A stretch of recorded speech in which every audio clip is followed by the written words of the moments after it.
And this $100 transmission is going into our budget build G35.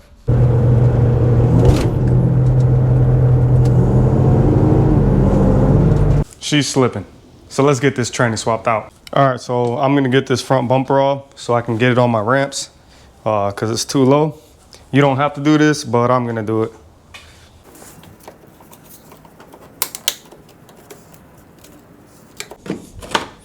Well, whoever put this bumper on only had one clip holding this grill on.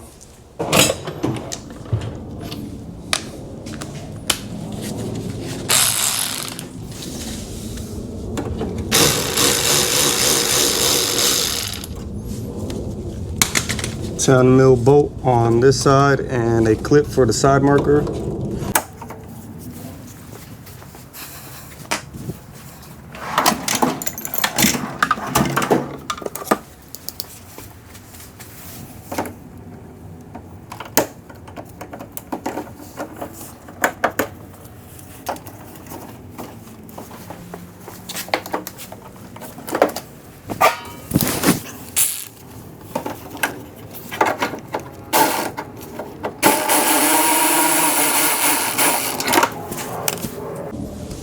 Two 10mm bolts holding the side. This side actually has the plastic shroud around it. The other side didn't. So I got a couple clips. All the plastic clips are breaking, which is expected from a car this old. All right. And I doubt any of the ones that are supposed to be at the bottom are actually on. Man, I'm having a hard time with these side markers. These clips are like seized in there. I broke the other one and I'm just trying to remove it. So what I might actually do is pop it off real quick just so I can get leverage on it. What the hell? Whatever, got it off.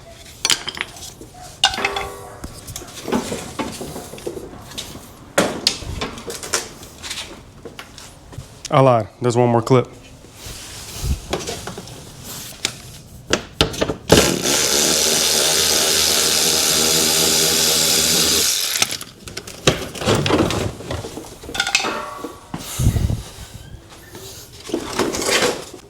This car's getting painted, so we're not worried about scratching up the bumper.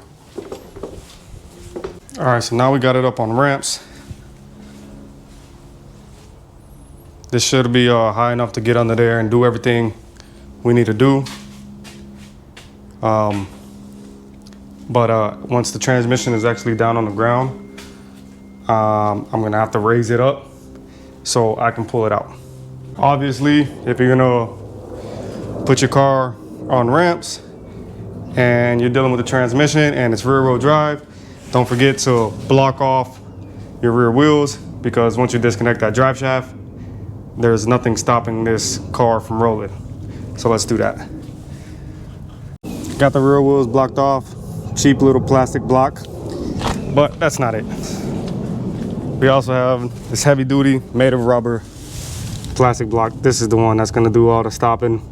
That one's just for extra precaution. This one alone was good enough. I lied, this isn't high enough. I wasn't able to get under there. So we're gonna remove these ramps and put it on some jack stands, get this thing lifted. Got it on jack stands now, way higher now. Give it the wiggle test.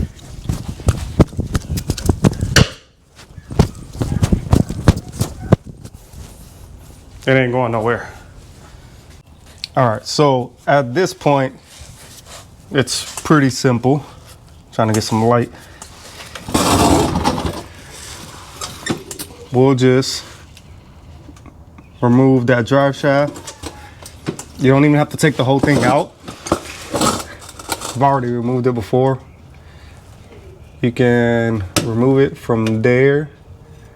There's 4 bolts right there. It splits in half there. Then the yoke will slide out of the transmission.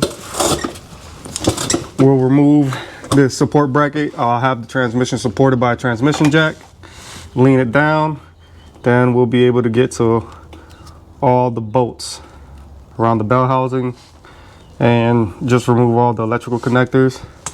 And that's the crank position sensor. Somebody did a horrible job putting that together. And we'll remove the starter on this side and disconnect the exhaust. We don't even have to remove the whole exhaust. I believe we don't. Just have to disconnect it from there and from there. So let's get that all done. I'm not really gonna make this a how-to video. There's 1,000 other videos out there showing how to remove this. All right, so after a few hours, I finally got the transmission down. It's already ready to come out, but my jack stands are a little too low for me to pull it out with the transmission jack. So I'm gonna use my off-road jack to lift the car up a little bit higher, and we'll be able to pull it out.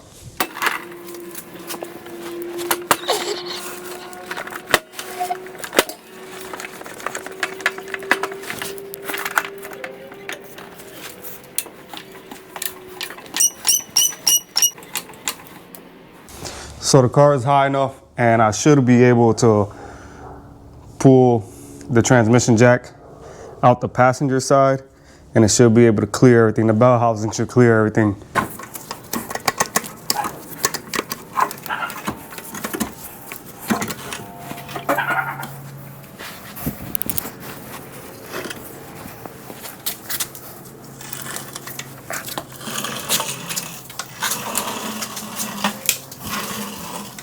All right, we got the old one out, and now time to put the new used one back in.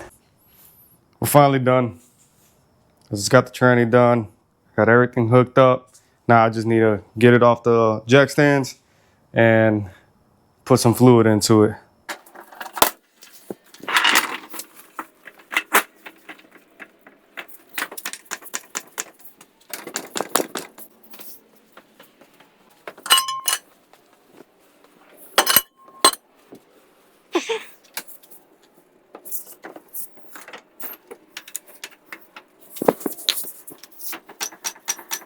Gonna have to use my little gray jack to get this jack out of here.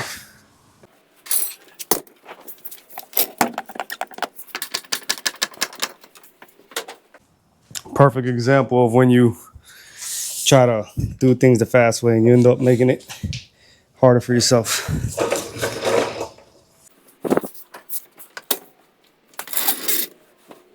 Now she's down.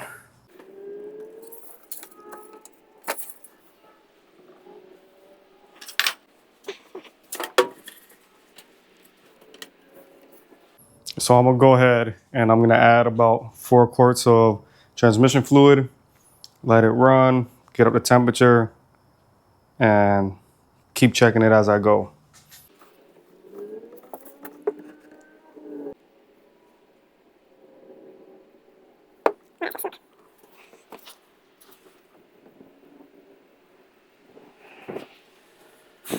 All the last final pieces are back together, and got the bumper back on, added the clips that were missing.